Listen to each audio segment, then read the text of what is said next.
तो दोस्तों, अगर आप भी हमारे चैनल पे पहली बार आए हैं तो हमारे चैनल को सब्सक्राइब कीजिए, क्योंकि मैं हिंदी में आपके लिए मजेदार गोस्ट स्टोरीज लाता रहता हूँ, जिसे सुन के आपको बहुत मजा आएगा और आप मेरी आवाज के फैन हो जाओगे। तो चलिए। बचपन से ही मेरा यह सपना था कि मैं आर्मी ज्वाइन करूं।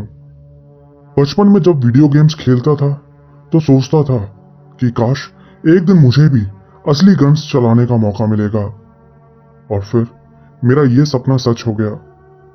मेरा आर्मी की इन्फेंट्री यूनिट में सिलेक्शन हो गया।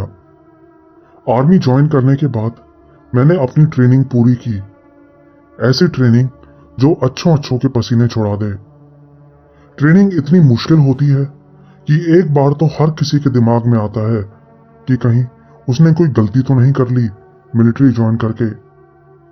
मेरे दिमाग में भी ये ख्याल आया था, लेकिन मैंने अपनी ट्रेनिंग पूरी कर ली। लेकिन इसके बाद जिन चीजों से मेरा सामना अपनी सर्विस के दौरान हुआ, उसके आगे तो वो ट्रेनिंग कुछ भी नहीं थी। शुरुआती ट्रेनिंग पूरी होने के बाद मेरी पहली पोस्टिंग एक रेगिस्तानी स्टेट में हुई थी। मैं आपको उस जगह का नाम तो नहीं बताऊंगा, लेकिन आप समझ ही गए होंगे कि वो कौन सी जगह हो सकती है। दूर दूर तक सिर्फ रेतीले रेगिस्तान के अलावा और कुछ नहीं था।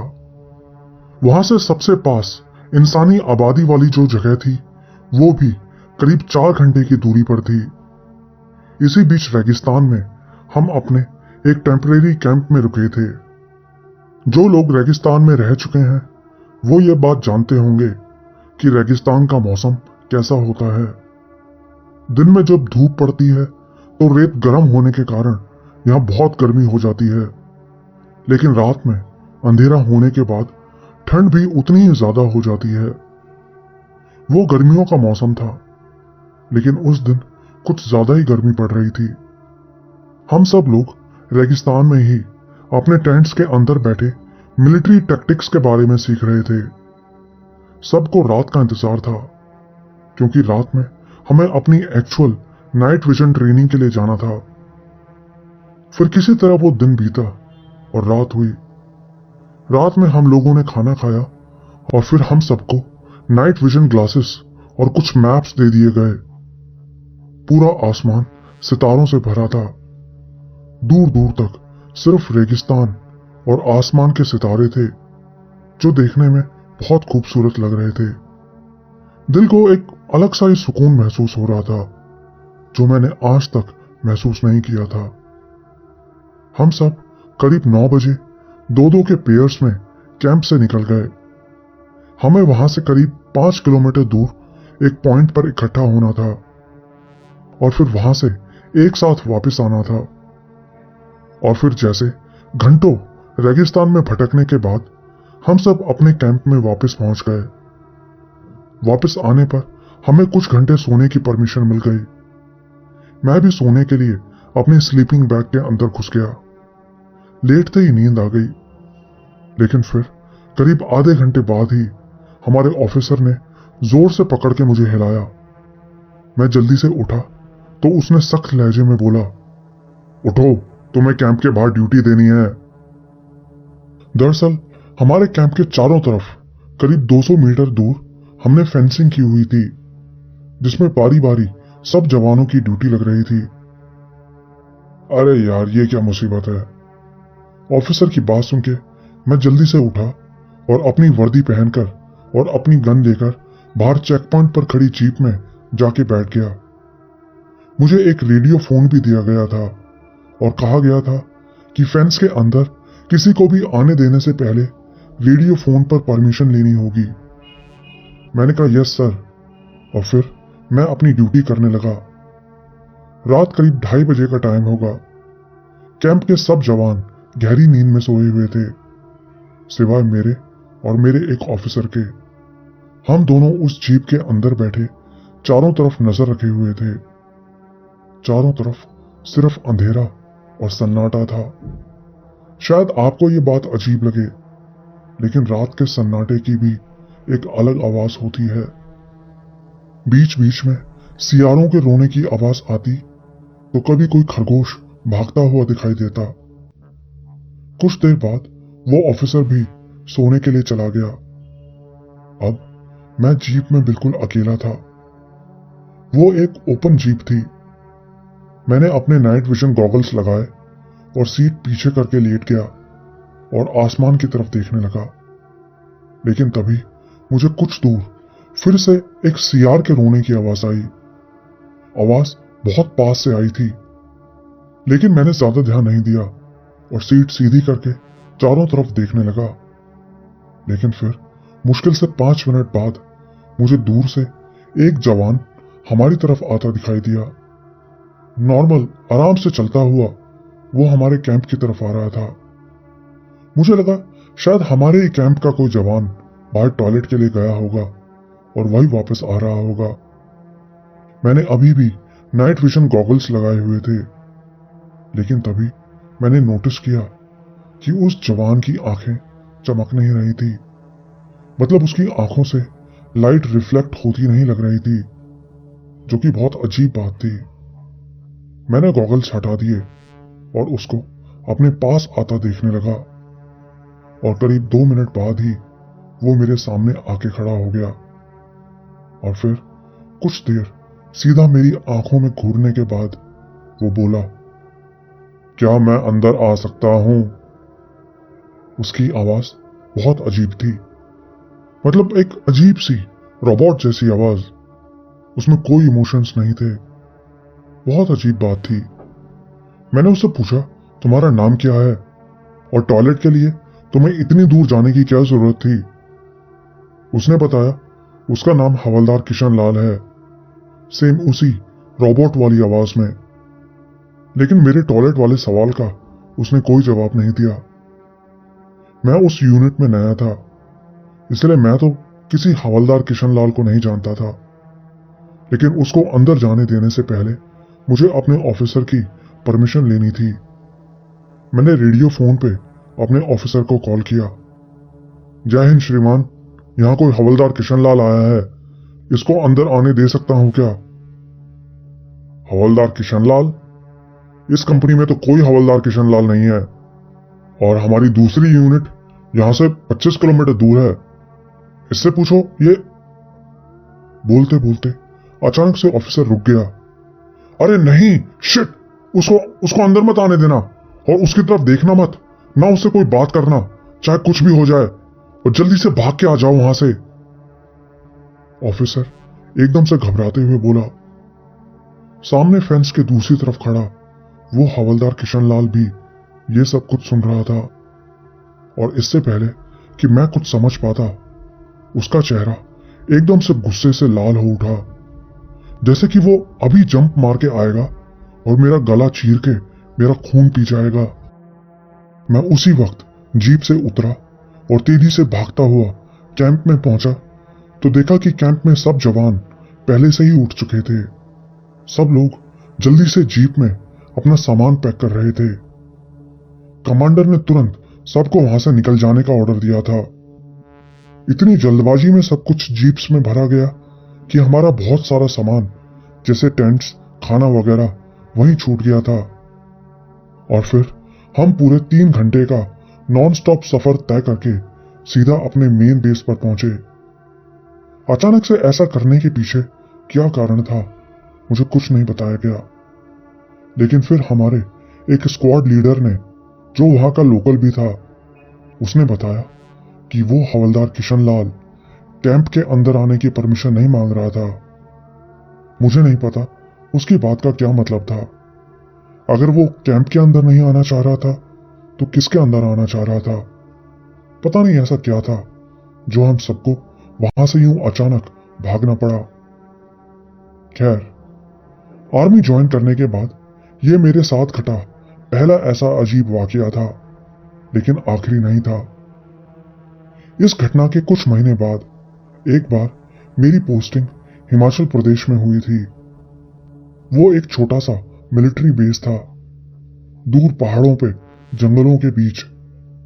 उस बेस को मेनली ट्रेनिंग के लिए यूज किया जाता था, पहाड़ों के ऊपर लड़ने और सर्वाइवल करने की ट्रेनिंग देने के लिए। उस जगह बहुत सारे पहाड़ थे और ठंड थी। वो सर्दियों का मौसम नहीं था, इसलिए वहां बर्फ तो नहीं थी, लेकिन फिर भी सर्द हवाएं चलती थीं। जब हम पहली बार वहां पहुंचे तो हमें रहने के लिए कंक्रीट के बने बंकर्स मिले थे। उन बंकर्स के अंदर ही बहुत सारे बंक बेड्स लगे थे जिन पे हम सोया करते थे। बाहर की तरफ कुछ बाथरूम्स भी बने थे और नहाने के लिए एक अलग एरिया था। रात में इतने लोग एक साथ अंदर सोते थे, इसलिए ठंड भी महसूस नहीं होती थी, लेकिन बाहर निकलते ही पता चलता था कि बाहर कितनी ठंड है। शुरू के कुछ दिन हमारे लिए सबसे मुश्किल थे, क्योंकि इतनी ऊंचाई पे बॉडी को एडजस्ट होने में ही काफी टाइम लग जाता है। पहाड़ों पे ऑक्सीजन की कमी थी, जिस वजह से हमारा डेली का फिजिकल रूटीन भी जैसे स्लो मोशन में ही होता था। और हाँ, पहाड़ों पे इतनी ऊपर आपको हर वक्त थका हुआ महसूस होता है। मन करता है बस सारा दिन सोते रहो। खाने पीने की भी लिमिटेड चीजें थी। वो ऐसी जगह थी जहां रहने के लिए आपको अपने दिमाग को बहुत स्ट्रांग बनाना पड़ता है। कमजोर इरादों वाले लोग उस जगह पर नहीं टिक सकते। ऊपर से हर रोज अपनी मोटी मोटी यूनिफॉर्म पहने, कमर पर भारी भारी बैकपैक्स लटकाए ट्रेनिंग के लिए हमें पहाड़ों के ऊपर जाना होता था। पहाड़ों के नीचे की तरफ तो बर्फ नहीं थी, लेकिन ऊपर अच्छी खासी बर्फ थी। एडजस्ट करना मुश्किल था, लेकिन फिर भी शुरू की 3 रातें आराम से गुजर गईं। लेकिन फिर चौथी रात हमें रात के समय अकेले पहाड़ पे चढ़ने और सरवाइव करने की ट्रेनिंग लेनी थी। कोई बड़ी बात नहीं थी। ऊपर जाने के लिए हमें मैप्स, कंपास और कुछ टूल्स दिए गए थे। ऊपर जाके हमें एक फाइनल चेक पॉइंट पर इकट्ठा होना था। लेकिन फिर मेरे साथ कुछ ऐसा हुआ जो कि बहुत अजीब था। मैं बीच जंगल में अकेला चलता हुआ ऊपर जा रहा था। चारों तरफ घुप अंधेरा था और ठंड थी, बहुत ज्यादा ठंड। मैं जानता था मेरी तरह मेरे दूसरे साथी भी जंगल में अलग अलग जगहों पर मौजूद हैं, लेकिन उस वक्त मुझे और कोई दिखाई नहीं दे रहा था। अपना हैवी बैकपैक और गन लिए मैं बस चलता जा रहा था। सोच रहा था कि बस किसी तरह यह सब कुछ खत्म हो और मैं सोने के लिए लेटूं। मैंने पहला चेक पॉइंट आसानी से पार कर लिया, लेकिन दूसरे चेक पॉइंट पर जाने के लिए मुझे एक तालाब को पार करना था। मुझे आज भी अच्छे से याद है कि कैसे मैं उस तालाब में भरे गंदे पानी के बीच चलता हुआ उसमें से निकल रहा था। मैंने बूट्स पहने हुए थे, लेकिन फिर भी मेरे जूते पानी से बिल्कुल भर चुके थे। उस बर्फीले पानी के बीच संभल के चलते हुए मुझे बिल्कुल गधे वाली फीलिंग आ रही थी, लेकिन मैं जानता था यह जरूरी है। किसी तरह मैं उस तालाब को पार करके बाहर निकला और बाहर जाके अपने जूते उतार के जुराबों को निचोड़ने लगा। इतनी देर से चलते हुए यह पहली बार था जब मैं कुछ देर के लिए रुका था, लेकिन तभी मुझे ऐसा महसूस हुआ जैसे कोई मुझे देख रहा है, और देखे जाने की वो फीलिंग बहुत तेज थी। वहां पक्का कोई था। मैं जूते पहनते पहनते एकदम से खड़ा हो गया और चारों तरफ देखने लगा। चारों तरफ अंधेरा था। मैं अपनी फ्लैशलाइट की मदद से चारों तरफ देखने की कोशिश कर रहा था, लेकिन वहां कोई नहीं था। ना कोई जानवर, ना कोई इंसान, सिर्फ मैं अकेला अंधेरे के बीच। एक बार के लिए लगा कि शायद मेरी ही तरह कोई दूसरा जवान होगा, लेकिन ऐसा नहीं हो सकता था, क्योंकि हम सबको अलग अलग रास्ते दिए गए थे जिससे हमको जाना था। मेरा दिल धाड़ धाड़ बज रहा था। मैं कुछ देर वहीं खड़ा रहा, लेकिन मुझे आसपास कोई मूवमेंट नजर नहीं आई। लेकिन कुछ तो था। दिल बार बार कह रहा था कुछ तो गड़बड़ है। मैंने जल्दी से अपने गीले बूट्स पहने और ऊपर की तरफ जाने लगा। सोचा था कि थोड़ा ऊपर जाके फिर से ध्यान से सुनूंगा। ऊपर जाते हुए मैं सोच रहा था कि मैं खामखा इतना घबरा रहा हूं। मेरे पास गन है, मिलिट्री नाइफ है, मैं किसी भी तरह के खतरे से निपटने के लिए तैयार था। लेकिन मुश्किल से 10 मिनट बाद ही मुझे फिर से वही फीलिंग आने लगी, देखे जाने की फीलिंग। पहले जब मुझे ऐसा लगा था तब मैं एक जगह पर खड़ा था, लेकिन इस बार तो मुझे चलते चलते ही ऐसा महसूस होने लगा था। ट्रेनिंग के दौरान एक चीज हमें सिखाई गई थी कि अगर कभी ऐसा लगे कि कोई आपका पीछा कर रहा है तो अपने कदमों की स्पीड चेंज करते रहो, जिससे कि पीछा करने वाला आपके कदमों की नकल ना कर सके और आपको उसकी आवाज सुनाई दे जाए। मैंने भी ऐसा ही किया, लेकिन कई दूर जाने के बाद भी मुझे कदमों की कोई आवाज नहीं आई। मैं पूरा ध्यान लगा के सुनने की कोशिश कर रहा था कि कहीं से कुछ तो आवाज सुनाई दे। कदमों की कोई आवाज नहीं थी, लेकिन किसी के सांस लेने की आवाज जरूर आ रही थी, तेज तेज सांस लेने की, जैसे कोई जानवर लेता है। लेकिन मैं रुका नहीं, बस चलता रहा। मैं इस बात के लिए तैयार था कि अगर कोई जानवर मेरे ऊपर झपटेगा तो मैं उसी वक्त अपनी चाकू से उसको चीर दूंगा। चलते चलते मैं अपने तीसरे चेक पॉइंट पे भी पहुंच गया। इस बार पता ही नहीं चला कि मैं कब वहां तक पहुंच गया था, क्योंकि मेरा पूरा ध्यान उस सांस लेने की आवाज पे लगा था। अब मुझे एक लास्ट चेक पॉइंट पर और पहुंचना था और उसके बाद हम सब वापस आने वाले थे। लेकिन देखे जाने और पीछा करने की वो फीलिंग अभी भी मुझे महसूस हो रही थी। कुछ दूर चलने के बाद मुझे ऊपर से जीप की हल्की हल्की आवाज आने लगी, मतलब कि मैं लास्ट चेक पॉइंट के पास पहुंचने ही वाला था। लेकिन वो चीज जो मेरा पीछा कर रही थी अभी तक मेरे सामने नहीं आई थी। ये तो पक्का था कि वो कोई जानवर नहीं है, क्योंकि कोई जानवर इतनी देर तक अपने शिकार का पीछा नहीं करता। अगर वो कोई जंगली जानवर होता तो अभी तक मेरे ऊपर झपट चुका होता। लेकिन फिर वो था क्या, समझ नहीं आ रहा था।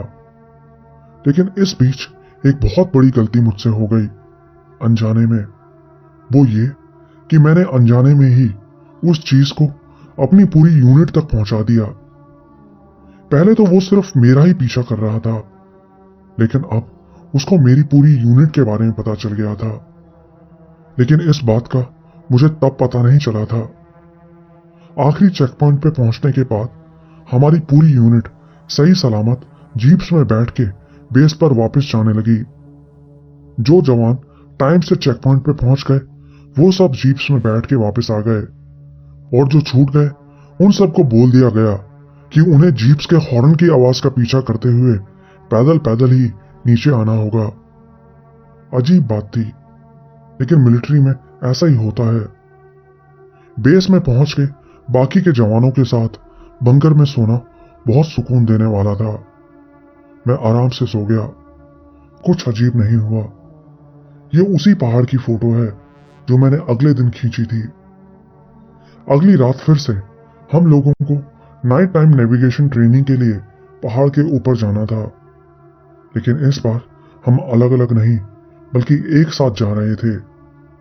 सब जवान एक लाइन में चल रहे थे। हर एक जवान एक दूसरे से करीब 20 मीटर की दूरी पर था। जैसा कि मैंने बताया, मैं इन्फेंट्री यूनिट में था और यूनिट में मेरा रोल रॉकेट लॉन्चर कैरी करने का था, इसलिए लाइन में मैं बहुत पीछे की तरफ था। मेरे पीछे सिर्फ एक जवान था। मेरे लिए यह अच्छी बात थी कि मैं लाइन में आगे नहीं था। शुरू के कुछ घंटे हमने पहाड़ी के ऊपर चढ़ने में बिताए। तब तक दिन भी ढलने लगा था और कुछ ही देर बाद धूप अंधेरा छा गया। थकान भी अब हावी होने लगी थी। अंधेरा होते ही मुझे फिर से वही अजीब सा डर लगने लगा। चारों तरफ सन्नाटा था।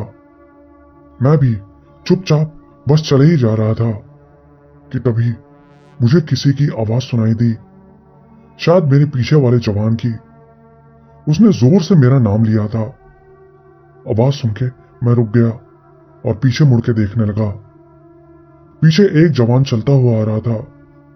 मुझे रुका देख वो चिल्ला के बोला, ये क्या कर रहे हो, चलते रहो नहीं तो हम पीछे छूट जाएंगे। हम सब एक सीरीज में चल रहे थे। जैसे एक चेन होती है और चेन का एक भी लिंक अगर टूट जाए तो पीछे की पूरी चेन टूट जाती है। उसकी बात सुन के मुझे बहुत अजीब लगा। मैंने कहा, हाँ मैं चल रहा हूं। जाहिर था उसने मेरा नाम नहीं लिया था, तो फिर मेरा नाम लिया किसने था? मेरे आगे वाला जवान मुझसे काफी दूर निकल गया था। मैं पेड़ों और झाड़ियों के बीच उसको हल्का हल्का देख पा रहा था। मैंने उसको आवाज लगाई, अरे रुकना, लेकिन उसने मेरी आवाज नहीं सुनी। और तभी मुझे मेरे पीछे वाले जवान की आवाज आई, ओह शिट, ये क्या है? उसकी आवाज सुनते ही मैंने झट से साइड में पेड़ों की तरफ देखा तो पेड़ों में से अजीब सी आवाज आ रही थी, टहनियां टूटने की आवाज, जैसे कोई वहां चल रहा हो तेजी से। मैं भाग के मेरे पीछे वाले जवान के पास जाने लगा। वो मुश्किल से मुझसे 15 मीटर दूर होगा, लेकिन रात के अंधेरे में इतनी दूरी भी बहुत दूर लगती है। मैं भाग के उस तरफ गया, लेकिन वो वहां नहीं था। उसका बैकपैक और उसकी राइफल वहीं जमीन पे पड़ी हुई थी। मैंने उसको आवाज लगाई जोर जोर से, लेकिन उसका कोई जवाब नहीं आया। मैंने झट से रेडियो फोन निकाला, लेकिन ये क्या, रेडियो फोन डेड हो रखा था। मैंने अपनी दोनों फ्लैशलाइट्स ऑन करी, लेकिन फ्लैशलाइट्स भी डेड थी। शिट शिट शिट, मैं जोर जोर से चिल्लाने लगा कि मेरी टीम को मेरी आवाज सुनाई दे जाए, लेकिन नहीं। फिर मैं अपनी इमरजेंसी विसल निकाल के सीटी बजाने लगा, लेकिन कोई फायदा नहीं। उस वक्त मेरे लिए सबसे जरूरी मेरे साथी को ढूंढना था। मैं वहीं आसपास उसको ढूंढने की कोशिश करता रहा। यह सब कुछ इतना जल्दी हुआ कि कुछ समझ ही नहीं आया।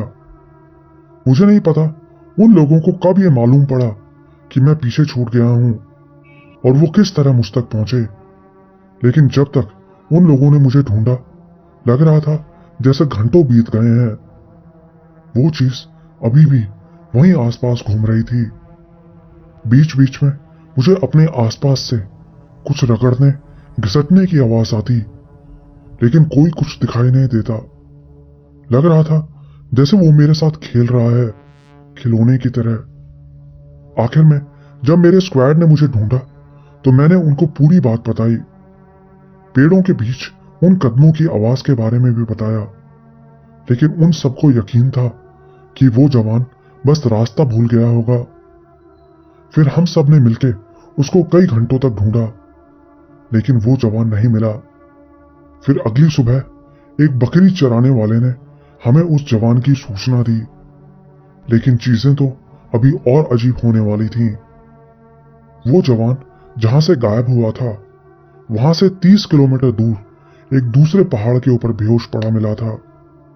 इन दोनों पहाड़ों के बीच में बहुत सारे पहाड़ पड़ते थे, जिनको कि एक रात में पार करना एक तरह से इम्पॉसिबल था।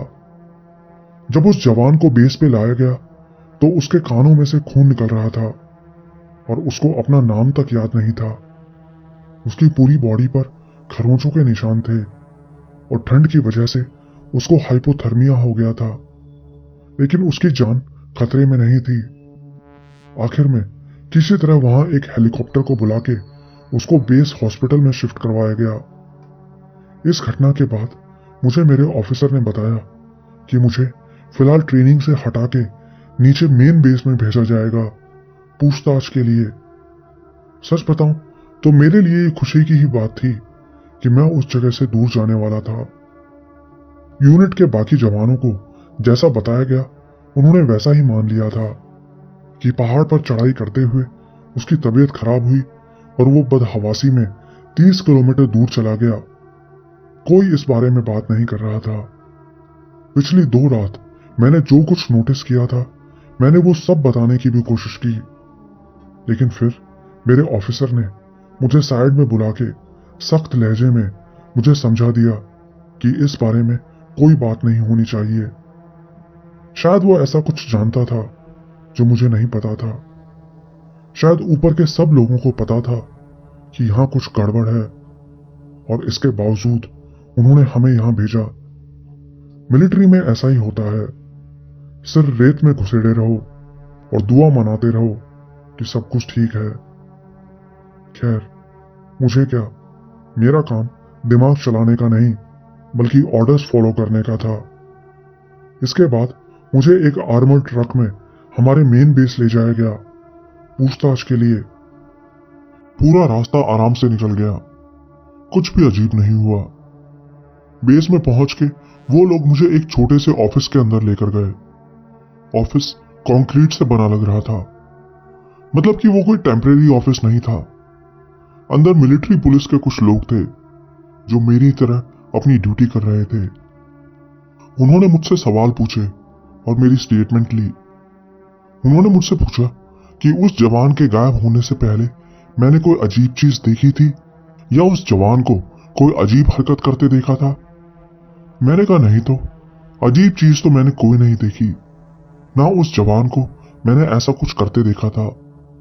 वो तो मेरे पीछे था, इसलिए मैं तो उसे देख भी नहीं पा रहा था।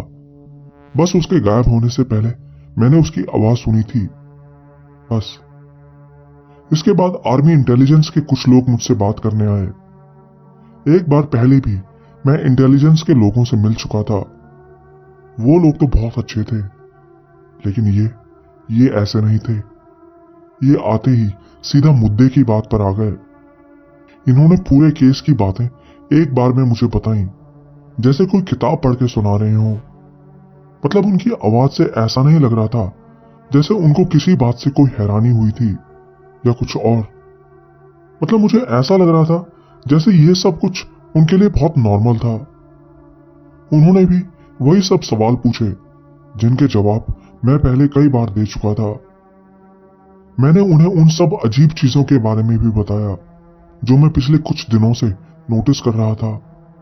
मुझे लगा था मेरी बात सुन के वो शायद थोड़ा हैरान होंगे या इस बात को सीरियसली लेंगे, लेकिन मेरी बात सुन के उनके चेहरे पर तो जरा सी शिकन भी नहीं आई, जैसे उन्हें कोई फर्क ही ना पड़ा हो।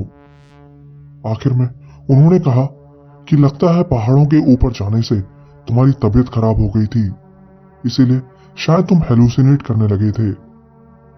उनकी बात सुन के मुझे बहुत तेज गुस्सा आया, लेकिन मैं जानता था इन लोगों से बहस करना ठीक नहीं है। और हाँ, एक और चीज, उन्होंने मुझसे पूछा कि उस दिन मैंने कोई फोटो भी खींची थी क्या। मैंने कहा नहीं, मैंने कोई फोटो नहीं ली। अजीब बात थी, फोटो लेने के बारे में क्यों पूछा होगा उन्होंने। फिर जाते हुए उन्होंने कहा कि वो मेरे बूट के नीचे से एक स्वैब लेना चाहते हैं, मतलब कि मेरे बूट के नीचे से थोड़ा सा सैंपल निकाल के लेना चाहते हैं। मुझे आज तक नहीं पता कि उन लोगों ने ऐसा क्यों किया था। वो लोग जानबूझ के मुझसे मजे ले रहे थे या फिर वो किसी और ही चीज का पता लगाने की कोशिश कर रहे थे। लेकिन एक चीज जो मुझे पता लगी थी वो ये कि वो चीज जिसने उस जवान को वहां से गायब किया था वो कुछ ऐसी थी कि उसके वहां आने से जमीन और आसपास की चीजों के केमिकल कॉन्फ़िगरेशन चेंज हो गए थे। शायद उस चीज ने कोई ऐसा आइसोटोप प्रोड्यूस किया होगा जो मेरे बूट्स के नीचे लग गया होगा। सच बताऊं तो मुझे नहीं पता इन सब बातों का क्या मतलब था, लेकिन जाने से पहले उन लोगों ने मुझसे साइन करवाए थे कि इस बारे में मैं आर्मी से बाहर कभी किसी को नहीं बताऊंगा। ये बहुत साल पहले की बात है। अब मुझे नहीं लगता कि ये बात किसी को याद भी होगी, इसलिए मैं ये बातें आपको बता तो रहा हूं, लेकिन फिर भी कुछ ऐसी चीजें हैं जो मैंने आपसे भी छुपाई हैं। खैर, इसके बाद मुझे वापस जीप से मेरी यूनिट वाले बेस पर छोड़ दिया गया। पहुंचते पहुंचते मुझे रात हो गई थी। हमारी यूनिट के सब जवान नाइट टाइम प्रैक्टिस के लिए गए थे, लेकिन 2-4 जवान वहीं रुके थे तबीयत खराब होने की वजह से, इसलिए मैं वहां बिल्कुल अकेला नहीं था। बेस पे पहुंच के मैं तसल्ली से गर्म पानी से नहाया और सोने के लिए लेट गया। मैं बहुत थका हुआ था, लेकिन फिर भी नींद आ ही नहीं रही थी। मैं स्मोक करता तो नहीं था, लेकिन फिर भी मैं हमेशा अपने साथ सिगरेट का एक पैकेट जरूर रखता था। ये अच्छा मौका था बाहर जाके कुछ देर स्मोक करने का।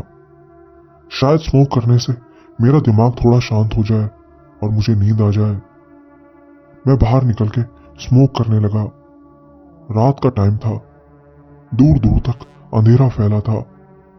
बस बेस के मेन गेट पर एक लाइट लगी थी।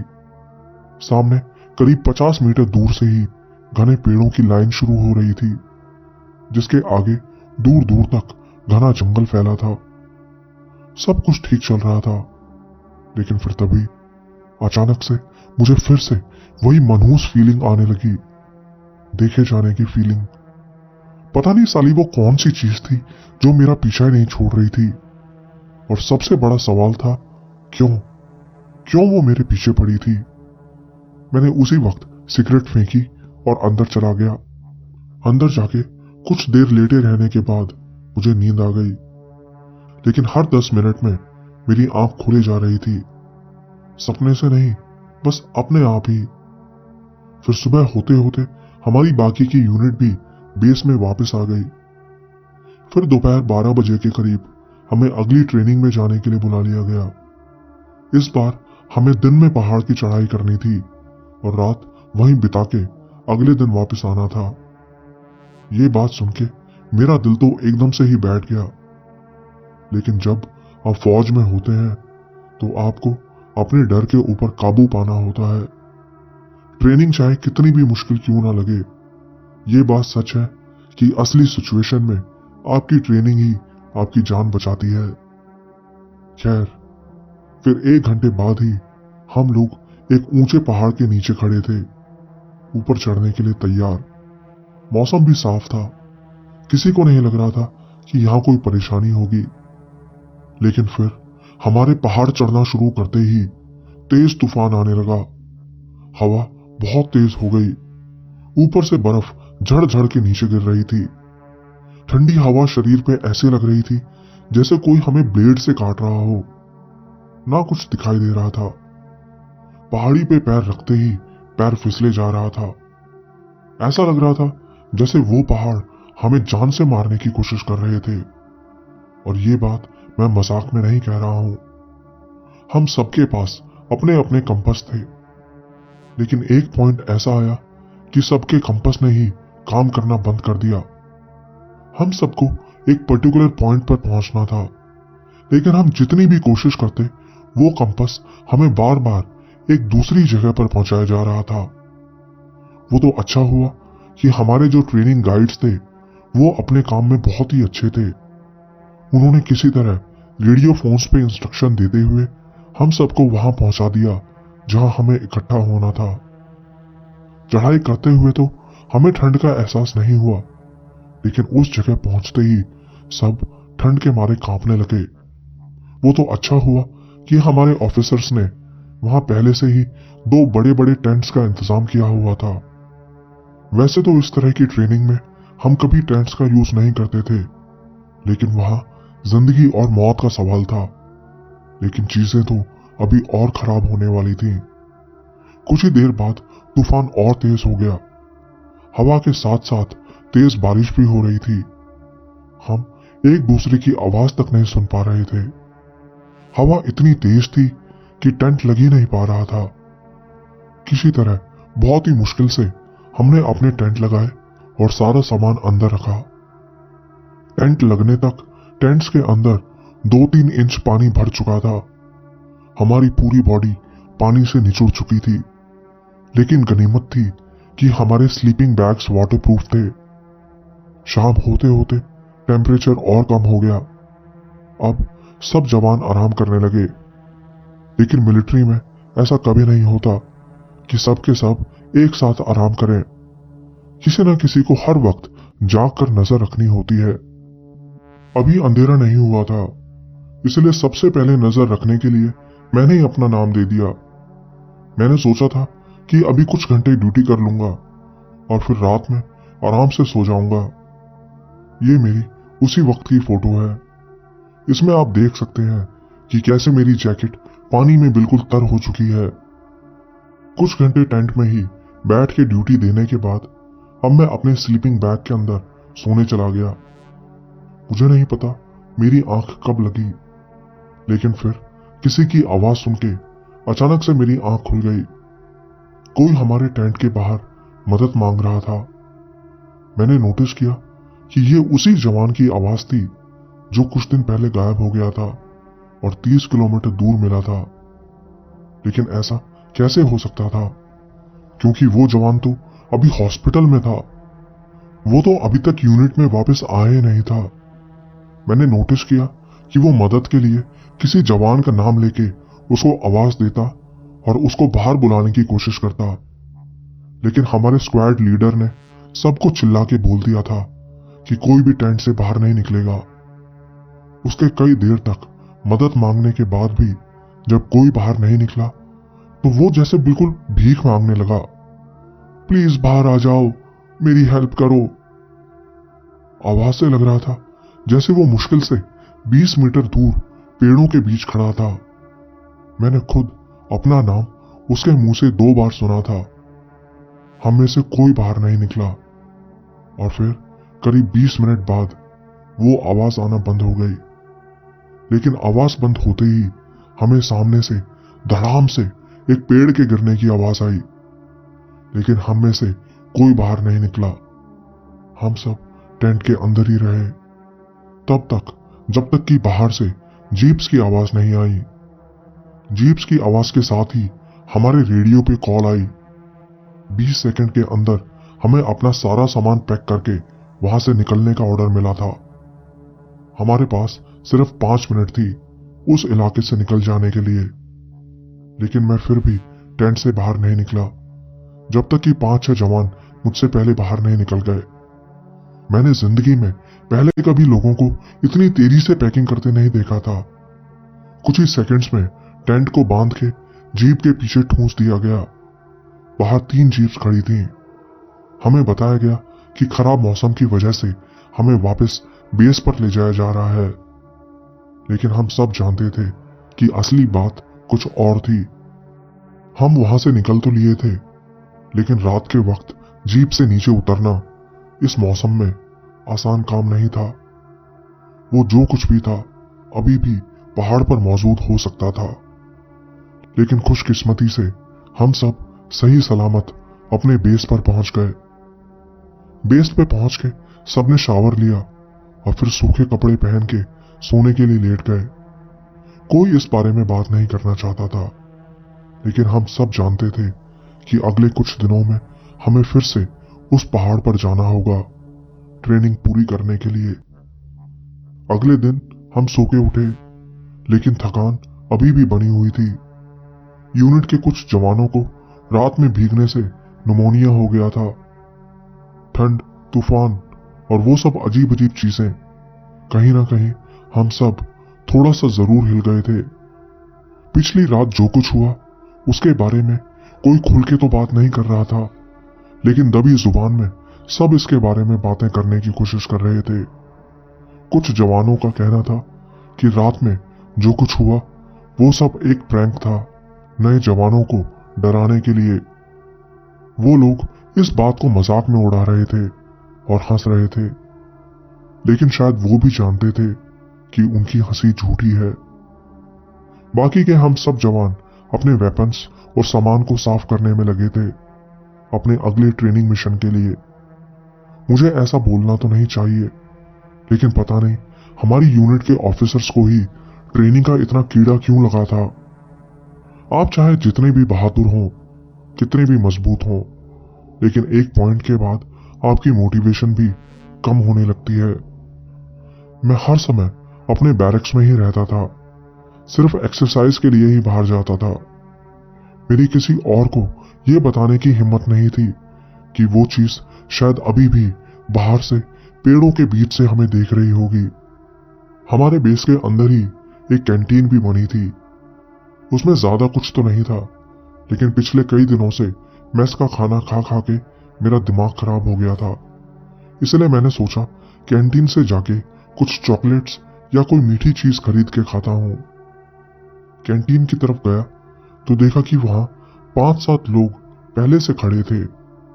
5-7 लंबे तगड़े आदमी। देखने से ही पता चल रहा था कि वो हमारी यूनिट के नहीं है। तभी मेरी नजर उनमें से एक की बाजू पर पड़ी। उसकी बाजू पे एक टैटू बना था, मार्कोस का टैटू। जिनको नहीं पता उनको बता दूं कि मार्कोस नेवी की स्पेशल फोर्सेस यूनिट है और इस यूनिट में मिलिट्री के कुछ सबसे अच्छे वेल ट्रेन्ड जवानों को लिया जाता है।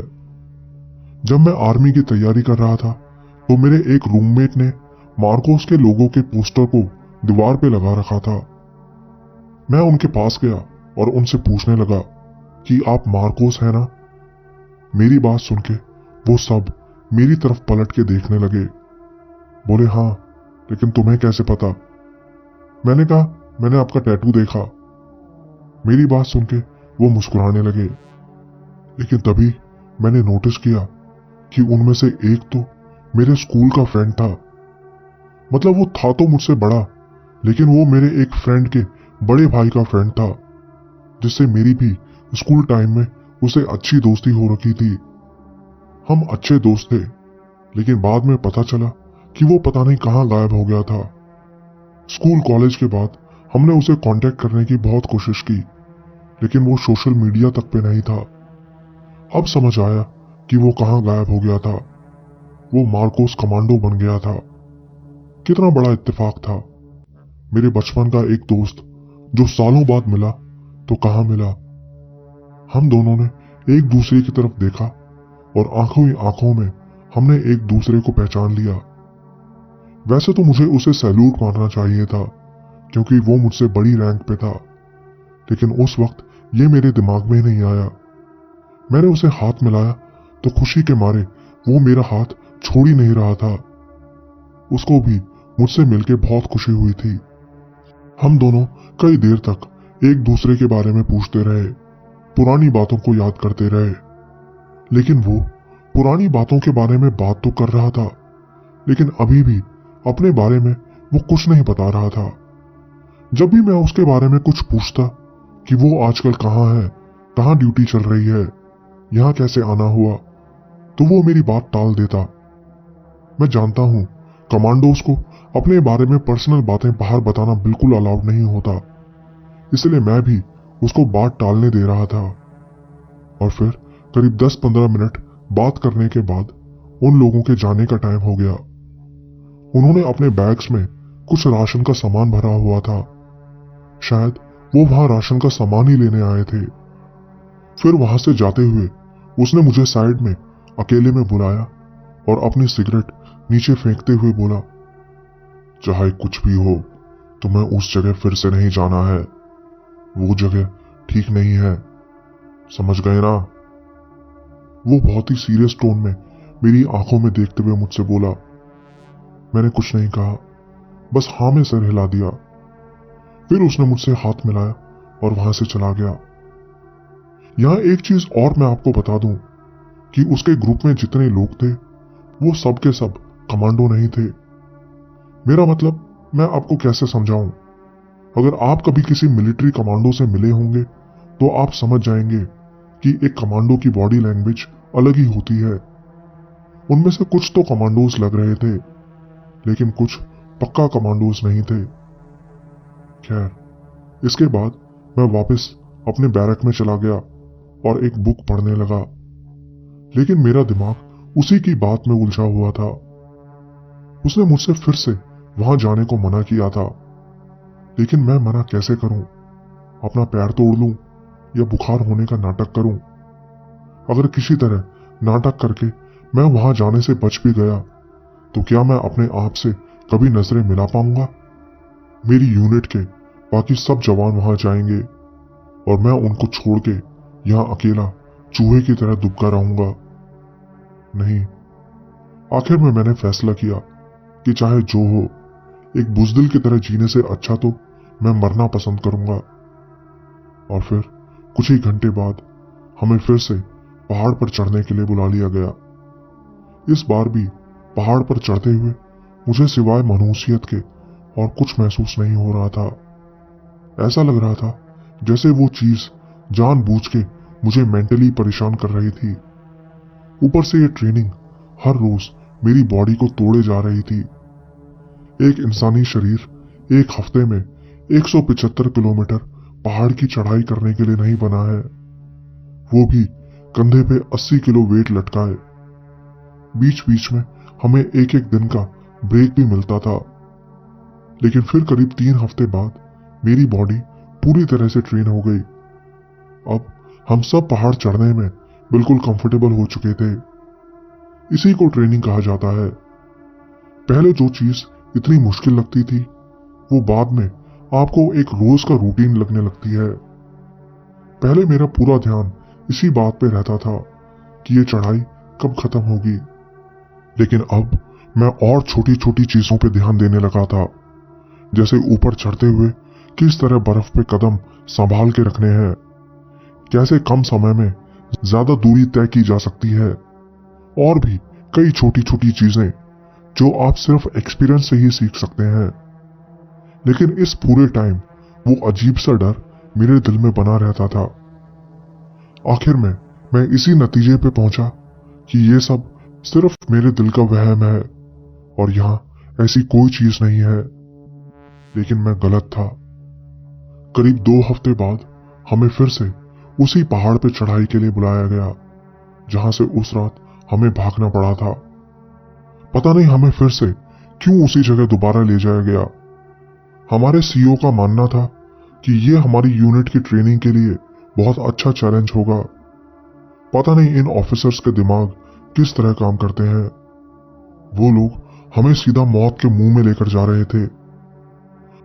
अंधेरा होने से पहले ही हम उसी पॉइंट पे पहुंच गए जहां से पिछली बार हमें भागना पड़ा था। वहां पहुंच के हमने टेंट्स लगाए और रेस्ट करने लगे। लेकिन मुझे 5 मिनट के लिए भी नींद नहीं आ रही थी। एक अजीब सा डर लग रहा था, बहुत ज्यादा डर। मैंने अपनी टीम के लीडर से बात की तो उसने भी कहा कि उसको भी बहुत अजीब सा महसूस हो रहा है। गनीमत थी कि इस बार मौसम साफ था और हमें रात में वापस भी नहीं भागना पड़ा। फिर अगली सुबह हमें हमारे फाइनल मिशन के बारे में बताया गया। वो एक असॉल्ट ट्रेनिंग थी। हमें ऊपर उस पहाड़ की चोटी पर पहुंचना था। ऊपर हमको रोप्स की मदद से जाना था और आखिरी का जो 500 मीटर का रास्ता था उसको पैदल पार करना था।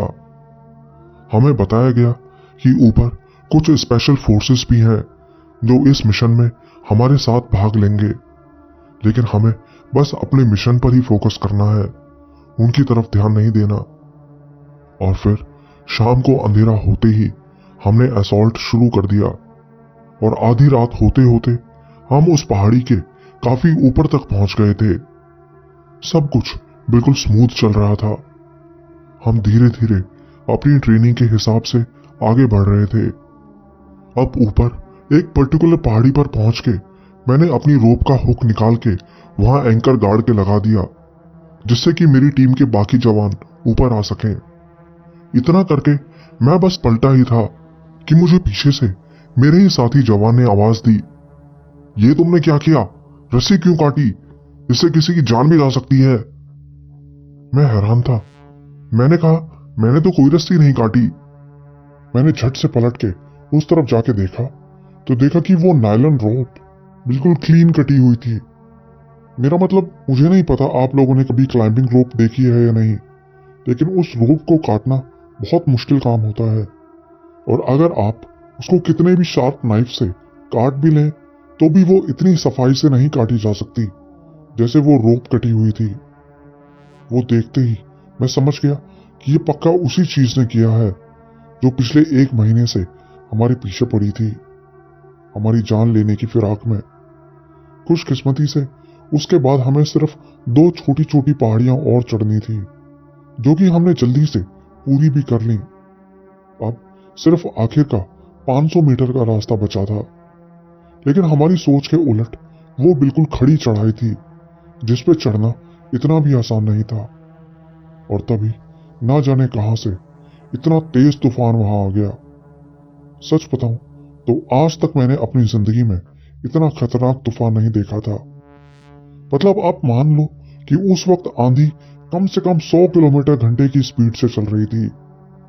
वो सब कुछ बहुत बुरा था। मुझे पक्का यकीन था कि आज रात मैं ठंड में अकड़ के मर जाऊंगा। करीब 3 घंटे बाद पता चला कि हमारी यूनिट के कई जवान वहां से गायब हो चुके थे। ये पता चलते ही हमारा सबसे पहला रिएक्शन था कि हम अभी आगे नहीं जाएंगे, बल्कि हम में से आधे जवान यहीं रुकेंगे और आधे नीचे वापस से उन खोए हुए जवानों को ढूंढने के लिए जाएंगे। वो मेरी जिंदगी की सबसे सर्द रात थी, लेकिन चढ़ाई करने से शरीर में थोड़ी बहुत गर्मी पैदा हो रही थी, जिससे हम जिंदा बचे हुए थे। ऐसे में वहां रुकने का मतलब था सीधा मौत। हालात बहुत बुरे थे। आखिर में फैसला लिया गया कि हम वहां नहीं रुकेंगे, बल्कि ऊपर जाएंगे। ऊपर पहाड़ के दूसरी तरफ पक्के रास्ते पर जीप्स हमारा इंतजार कर रही थी। ये एक बहुत मुश्किल डिसीजन था, लेकिन फौज में आपको अक्सर ऐसे मुश्किल डिसीजन लेने पड़ते हैं। तूफान रुकने का नाम ही नहीं ले रहा था। बटालियन का ऐसा कोई जवान नहीं था जिसको फ्रॉस्ट बाइट नहीं हुई थी। मतलब जब आप बर्फ में बहुत देर तक एक्सपोज रहते हैं तो आपकी बॉडी जलनी सी लगती है, उसी को फ्रॉस्ट बाइट कहते हैं। जैसे तैसे हम लोग पहाड़ के दूसरी तरफ पहुंचे तो वहां पहले से ही कुछ टेंट्स रखे हुए थे। हमने किसी तरह उन टेंट्स को फिक्स किया। इसके बाद उन्होंने हमें 20 मिनट रेस्ट करने का समय दिया। तब तक वो लोग ये फैसला लेने की कोशिश कर रहे थे कि उन खोए जवानों के बारे में क्या करना चाहिए। मेरे ख्याल से वो लोग ऊपर की हायर अथॉरिटीज से बात करने की कोशिश कर रहे थे। मौसम इतना खराब था कि ऐसे में हेलीकॉप्टर को भी वहां नहीं भेजा जा सकता था। ना ही हमारे लिए पॉसिबल था कि हम उनको ढूंढने जा सकें। हमारे पास इस तरह के इक्विपमेंट्स ही नहीं थे। हवा का एक तेज झोंका हम सबको पहाड़ से नीचे धकेल सकता था। आखिर में उन्होंने फैसला किया कि हम लोग नीचे जाए बिना ऊपर से ही अपने थर्मल ऑप्टिक्स की मदद से उनको ढूंढने की कोशिश करेंगे। लेकिन कोई फायदा नहीं हुआ। हमें एक भी जवान दिखाई नहीं दिया। फिर हम सब एक लाइन में एक दूसरे का हाथ पकड़ के पहाड़ से थोड़ा नीचे उतर के उनको देखने की कोशिश करने लगे, लेकिन उसका भी कोई फायदा नहीं हुआ। इस बार हम अपना 80 किलो का बैग अपने कंधों पे लाद के नहीं लाए थे, इसलिए वापस से ऊपर जाने में ज्यादा परेशानी नहीं हुई। सुबह के 4 बज चुके थे। हमें वापस से 20 मिनट के लिए टेंट्स में जाके रेस्ट करने को बोला गया। उस वक्त तक हम सबकी हालत बिल्कुल ज़ॉम्बीज़ जैसी हो चुकी थी। लेकिन फिर जो हुआ उस पे शायद आपको यकीन भी ना हो। हम सब टेंट में चले तो गए, लेकिन इसके अगले 12 घंटों तक हम में से किसी को कुछ भी याद नहीं कि हमारे साथ क्या हुआ। जब हमारी आंख खुली तो हम अपने टेंट्स के अंदर ही थे, लेकिन पिछली रात क्या हुआ इसका हमें कुछ भी याद नहीं था। तब तक स्पेशल फोर्सेस के कमांडोज भी वहां पहुंच चुके थे, जिनमें मेरा वो दोस्त भी था। मैंने देखा कि वो कमांडोज हमारी यूनिट के ऑफिसर से किसी बारे में बात कर रहे थे। तब तक मुझे पता ही नहीं था कि स्पेशल फोर्सेस के कमांडोज ने उन सब खोए हुए जवानों को ढूंढ भी लिया है। पिछली बार की तरह 30 किलोमीटर दूर नहीं, बस 5-10 किलोमीटर दूर ही सब जवान मिल गए थे। सबके कानों में से ब्लीडिंग हो रही थी। फिर हमने बेस कैंप पे रेडियो कॉल किया तो उन्होंने हमें लेने के लिए स्पेशल जीप्स वहां भेज दी।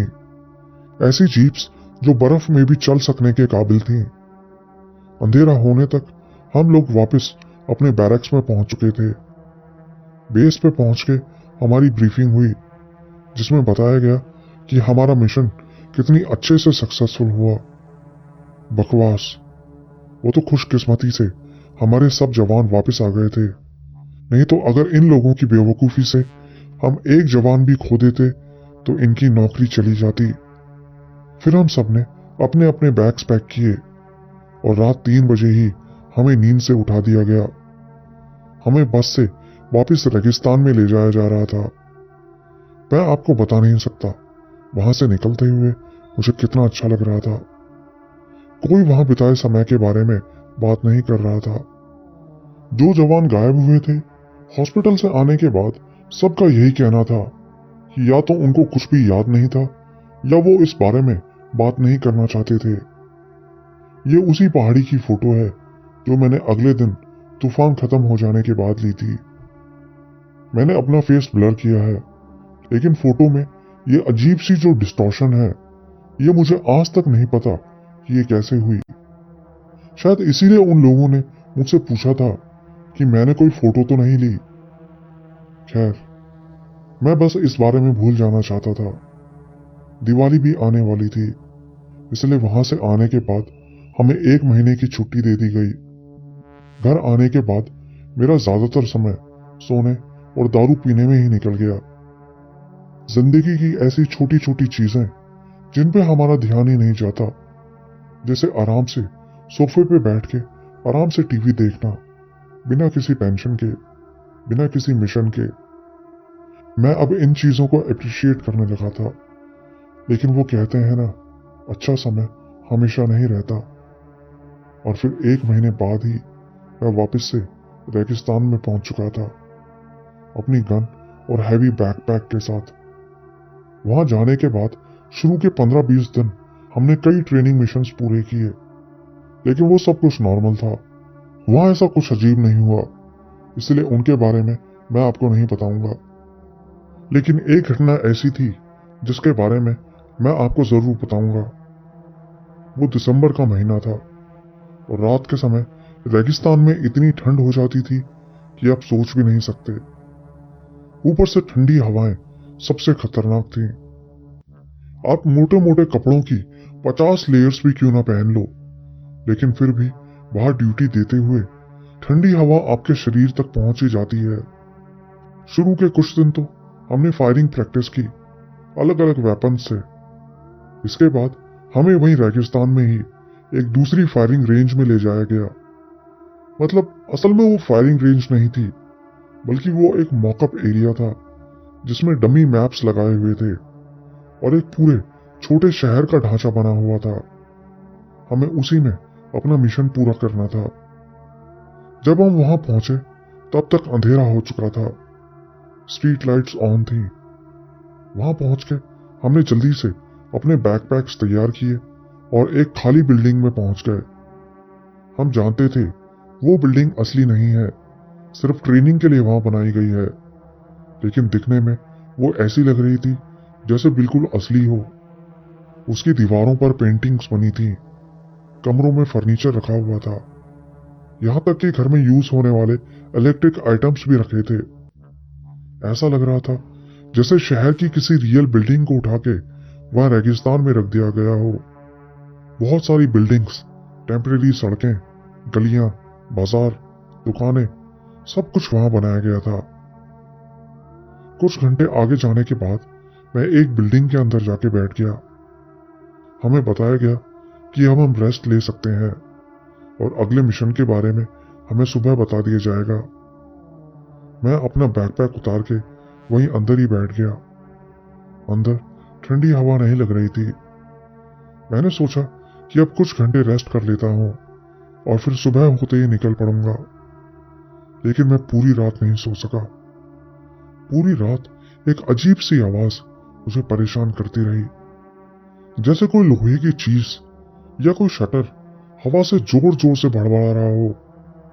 आखिर में मुझे अपने ईयर प्रोटेक्शन प्लग्स को कानों में ठूसना पड़ा और तब जाके मुझे चैन पड़ा और मैं कुछ घंटे सो पाया। अगली सुबह रेडियो फोन पर मैसेज आया कि अब आगे का मिशन शुरू करना है। दिन निकल चुका था, लेकिन बाहर अभी भी बहुत ठंड थी। मैंने जल्दी से उठ के कुछ ड्राई फ्रूट खाया और अगले मिशन के लिए रेडी हुआ। करीब 20 मिनट बाद ही हमें हमारे अगले टास्क के बारे में बताया गया। टास्क ये था कि अगले कुछ दिनों तक हमें वहीं एक घर में ही अपना एक छोटा सा बेस बनाना है और वहीं से पूरे शहर में पेट्रोलिंग यूनिट्स भेजनी है, शहर में छिपे टेररिस्ट को ढूंढने के लिए। टेररिस्ट बनने वाले जवान भी हमारी यूनिट के थे। इसके अलावा शहर में सिविलियंस भी छोड़ रखे थे और हमें यह ध्यान रखना था कि हम सिविलियंस को कोई नुकसान ना पहुंचाएं। इसके लिए हमें लेजर गन्स दी गई थी। सबकी बॉडी में लेजर सेंसर टैग्स लगे थे, जिससे कि पता चल सके कि किसने किस पे फायर किया है। सच बताऊं तो ये टास्क असल में बहुत मजेदार था, किसी रियल लाइफ वीडियो गेम की तरह। बेस बनाने के लिए हमने एक 3 मंजिला बिल्डिंग को चुना। सबसे पहले हमने उस बिल्डिंग को चारों तरफ से सिक्योर करना था। इसके लिए हमने बिल्डिंग के चारों तरफ बहुत सारी बार्ब वायर्स लगाई और अंदर बाहर जाने वाले सब रास्तों को ब्लॉक कर दिया, सिवाय एक रास्ते के जिसको हम यूज करने वाले थे। ठीक उस ओपन रास्ते के ऊपर फर्स्ट फ्लोर पे हमारी मशीन गन पोजीशन थी।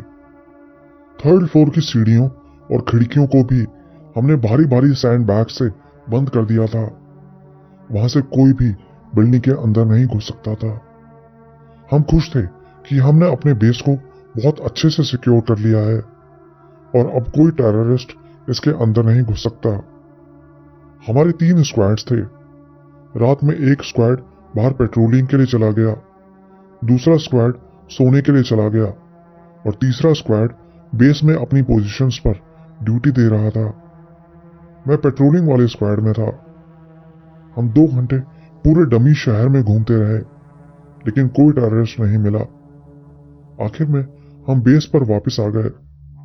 हमें कुछ घंटे सोने के लिए कहा गया, लेकिन सोते ही फिर से वही तेज आवाज आने लगी, लोहे की आवाज। हम सबने फैसला किया कि हम अपनी अगली पेट्रोलिंग में ये जाके चेक करेंगे कि वो आवाज कहां से आ रही है और उसका परमानेंट इलाज कर देंगे। मैंने कानों में ईयरबड्स लगाए और सोने लगा।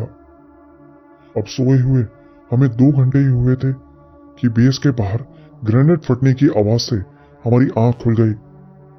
वो एक ट्रेनिंग ग्रेनेड था। उस ग्रेनेड बॉम्ब की आवाज के साथ ही मशीन गन्स और राइफल्स चारों तरफ गड़गड़ाने लगी। हमारे ऊपर दूसरी यूनिट की टेररिस्ट टीम ने अटैक किया था, लेकिन हमारा डिफेंस बहुत स्ट्रांग था। करीब आधे घंटे की मुठभेड़ के बाद सब टेररिस्ट वहां से वापस चले गए। मैंने जितना सोचा था यह काम उससे कहीं ज्यादा मजेदार था। इसके बाद हमारे स्क्वाड को उन भागे हुए टेररिस्ट को ढूंढने के लिए भेजा गया, लेकिन हमें कोई नहीं मिला। फिर वापस आते हुए हमने फैसला किया कि हम उस बिल्डिंग को जाके चेक करेंगे जहां से वो भड़बड़ की आवाज आती है। मजे की बात थी कि वो आवाज उस वक्त भी आ रही थी। आवाज का पीछा करते करते हम एक बिल्डिंग के पास पहुंचे, लेकिन हैरानी की बात थी कि वो बिल्डिंग चारों तरफ से बंद थी। मतलब वो थी तो एक मॉकअप बिल्डिंग ही, लेकिन उसके सारे खिड़की दरवाजे चारों तरफ से लकड़ी के मोटे मोटे बोर्ड्स लगा के बंद कर रखे थे। हम जैसे ही उस बिल्डिंग के ठीक सामने पहुंचे तो वो आवाज एकदम से बंद हो गई, लेकिन तब तक ये पक्का हो गया था कि वो आवाज इसी के अंदर से आती है। रात का टाइम था, इसलिए हमने डिसाइड किया कि अभी हम वापस चलते हैं और कल दिन में फिर से यहां आके चेक करेंगे। वैसे भी अब वो आवाज बंद हो चुकी थी, लेकिन अपने बेस पे पहुंच के जब मैं सोने के लिए लेटा तो वो आवाज फिर से आना शुरू हो गई। ऐसा लग रहा था जैसे कोई जानबूझ के हमें परेशान करने के लिए सब कर रहा है। मुझे तो बहुत गुस्सा आया, लेकिन सोने के लिए मुश्किल से कुछ घंटे मिले थे, इसलिए हम अब बाहर नहीं जाना चाहते थे। फिर सुबह जब उठे तो हमें बताया गया कि हमारा मिशन चेंज हो गया है। अब हमें डिफेंसिव रोल से हटा के ऑफेंसिव रोल में लगा दिया गया था और हमारा पहला मिशन था वहां के एक पर्टिकुलर एरिया को क्लियर करना। इसमें हमारे साथ 2 और यूनिट्स भी भाग ले रही थी। यह हमारा आखिरी मिशन था और इसके बाद हम वापस अपने घर चले जाने वाले थे, लेकिन हमारा ऑपरेशन रात में शुरू होना था।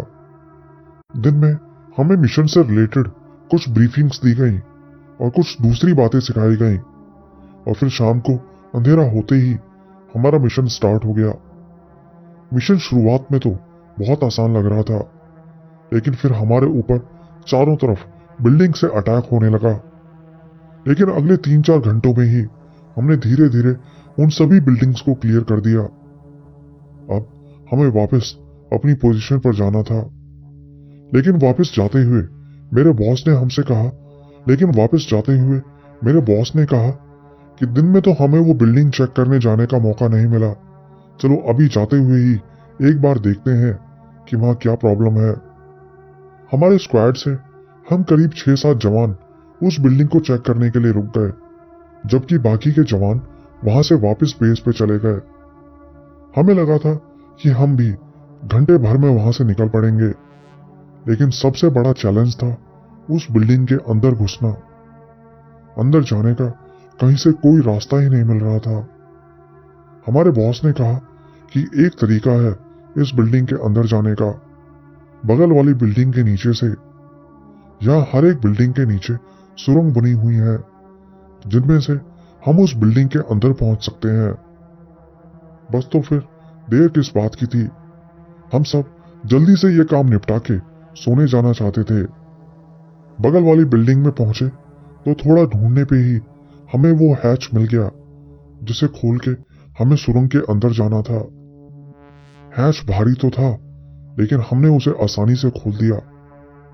एक तो रात का टाइम था, ऊपर से सुरंग के अंदर घुप अंधेरा था, लेकिन हमारे पास प्रॉपर इक्विपमेंट्स थे।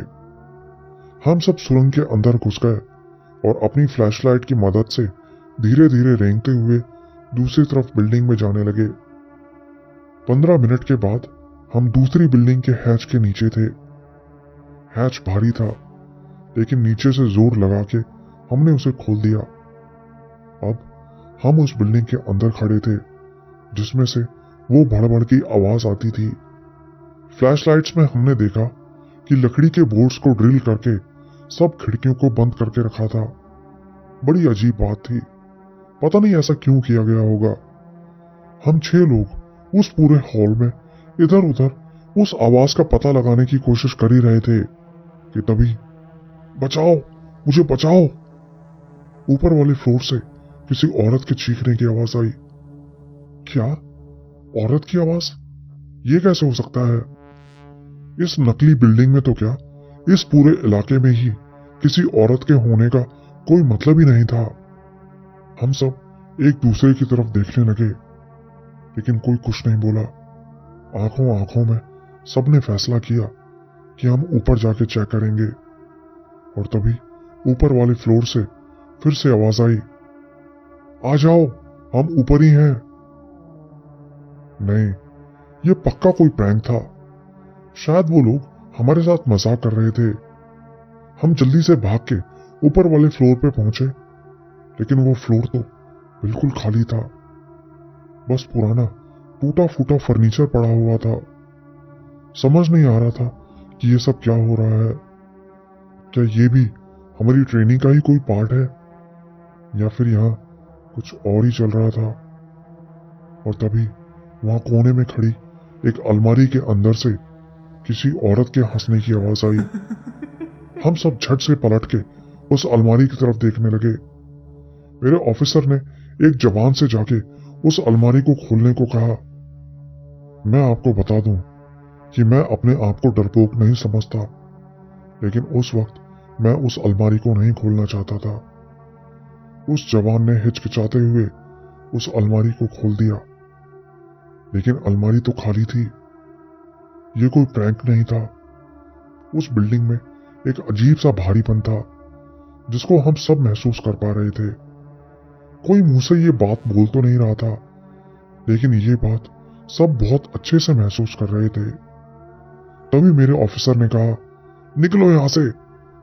और उसने इतना कहा ही था कि हम सबकी फ्लैशलाइट अपने आप बंद हो गई। ये बिल्कुल इम्पॉसिबल था, लेकिन हम लोग वहां नहीं रुके। किसी तरह हाथों से सीढ़ियों को महसूस करते हुए हम नीचे पहुंच गए। नीचे हैच अभी भी खुला था। एक एक करके हम उसके अंदर घुसने लगे, लेकिन अंदर घुसते हुए हमें वो हंसने की आवाज फिर से सुनाई दी। आवाज सीढ़ियों से होते हुए नीचे हमारी तरफ आती सुनाई पड़ रही थी। मैं आपको शब्दों में बयान नहीं कर सकता कि वो पल हमारे लिए कैसा था। मतलब सामने दुश्मन दिखाई दे तो आप पकड़ के उसको काबू कर लें, उससे लड़ें, उसको मारें, लेकिन उस दुश्मन से आप कैसे लड़ेंगे जिसको आप देख ही ना सकें।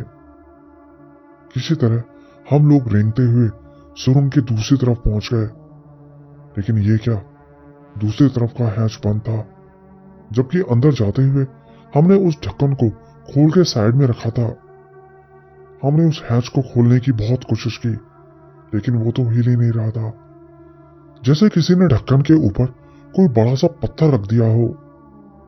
हम तब तक उसे खोलने की कोशिश करते रहे जब तक हमारे हाथों ने जवाब नहीं दे दिया। वीडियो कॉल करने की कोशिश की, लेकिन रेडियो भी बंद हो चुके थे। कुछ जवान घबरा के चीखने चिल्लाने लगे, जोर जोर से ढक्कन पर मारने लगे, लेकिन वहां कोई होता तो हमारी आवाज सुनता ना। मेरी बॉडी पसीने से तर हो चुकी थी। मैंने हार मान ली। मैं बस सोना चाहता था। ऐसा लग रहा था हमें किसी टॉर्चर सेल में डाल दिया गया है। सांस लेने में भी परेशानी हो रही थी। पता नहीं हम कितनी देर वहां पड़े रहे। 3-4 घंटे तो जरूर बीत गए होंगे। लेकिन फिर जैसे सालों बाद ऊपर बाहर से आवाज आती सुनाई दी। बाहर से कदमों की और बातें करने की आवाज आ रही थी। गालियां देने की आवाजें भी आ रही थी। हम समझ गए कि ये हमारे ही साथी जवान थे जो हमें वहां ढूंढने आए थे। और कुछ ही देर बाद वो हैच खोल के हम सबको बाहर निकाल लिया गया। बाहर निकले तो हमारे सीनियर ऑफिसर्स ने भर भर के हमें गालियां सुनाई। हमारा ऑफिसर जो हमारे साथ था, उसको बताया गया कि उसके खिलाफ एक्शन लिया जाएगा, लेकिन मेरे दिमाग में तो बस यही चल रहा था कि मेरी जान बच गई, मुझे और कुछ नहीं चाहिए था। बाद में पता चला कि हमारी यूनिट के बाकी साथी जो रात में बेस पे सोने के लिए चले गए थे, वो सुबह जब सो के उठे तो उन्होंने देखा कि हम लोग अभी तक वापस नहीं आए हैं। इस बात की खबर उन्होंने सीनियर ऑफिसर्स को दी तो बड़ी मुश्किल से वो लोग हमें ढूंढते हुए वहां तक पहुंचे और हमें बाहर निकाला। अगर वो जवान इस बात पे ध्यान नहीं देते कि हम गायब हैं, तो शायद हमारी वहां से लाशें ही बाहर निकलती। वार्निंग देके हमें छोड़ दिया गया। अगले ही दिन हम सब वापस अपने बेस पर आ गए। फौज में काम करते हुए आप हर समय अपनी जान हथेली पे लेके घूमते हैं। एक चूक और आप अपनी जान गंवा सकते हैं। ये काम मुश्किल है, बहुत मुश्किल, लेकिन किसी को तो ये काम करना ही होगा। आज मैंने आपको बहुत कुछ बता दिया, लेकिन इन घटनाओं के अलावा भी ऐसी घटनाएं हैं जिनके बारे में मैं आपको बताना चाहूंगा, लेकिन फिर कभी और। आज के लिए इतना ही। जय हिंद, जय भारत।